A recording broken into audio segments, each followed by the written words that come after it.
Welcome back, and in this video I'm going to be sharing with you about the key pattern of pain, anger and grief.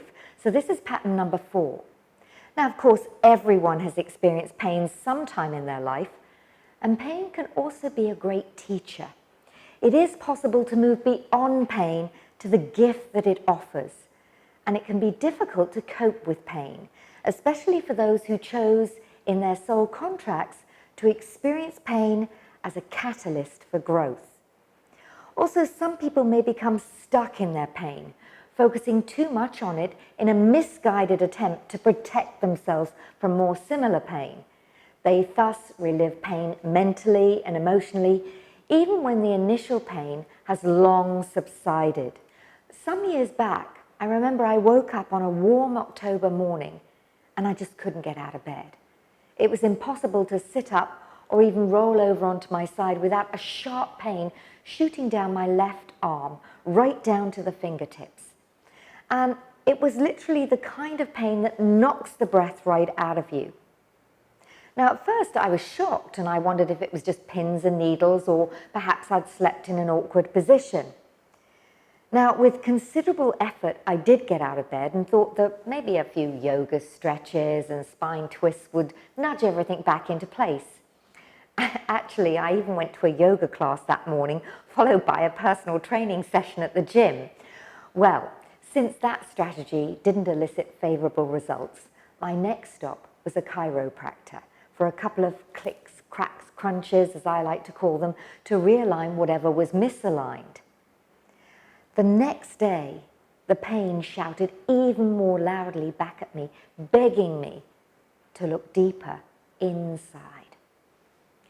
An MRI highlighted desiccated discs in my neck, along with trapped nerves, and arms and hands are usually associated with a lack of willingness to embrace life and create your desires, while the neck is usually connected to flexibility and self-expression.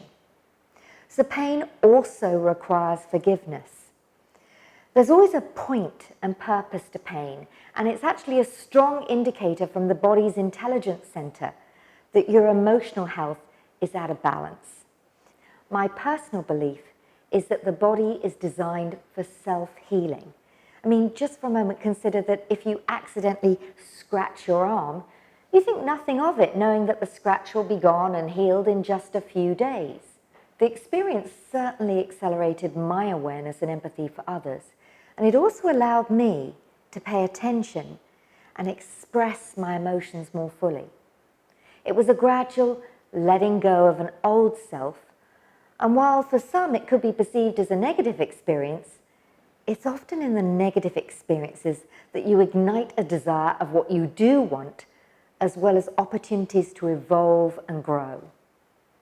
At both the conscious and unconscious level, my deepest desire had been to evolve and grow, and the universe provided the vehicle and the opportunity for growth, although not in the way I had expected, so perhaps I should have been more specific about that.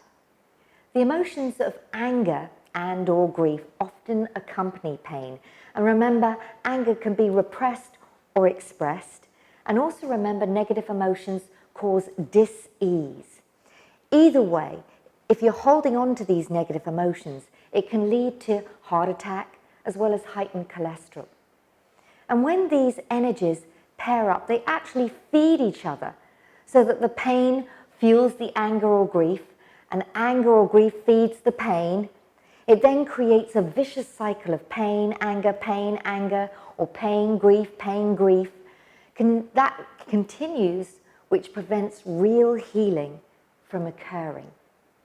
Perhaps the unresolved anger or grief lies just below the surface of awareness, unrecognized as being linked to the pain at all.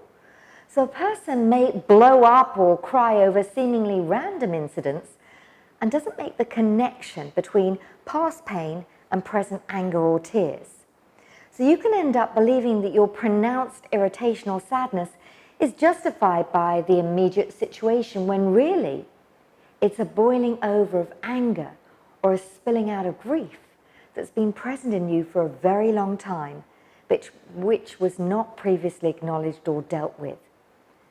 Unresolved anger, grief, and pain can spill over into your present activities and your relationships. You may seem sad or annoyed for no apparent reason, and if left unhandled, these energies can lead to depression. So take some time to consider what personal experiences have you had with this key pattern of unresolved pain, anger, and grief. And think about, how did this pattern become rooted within you? Which other key patterns are connected with this unresolved pain, anger, and grief?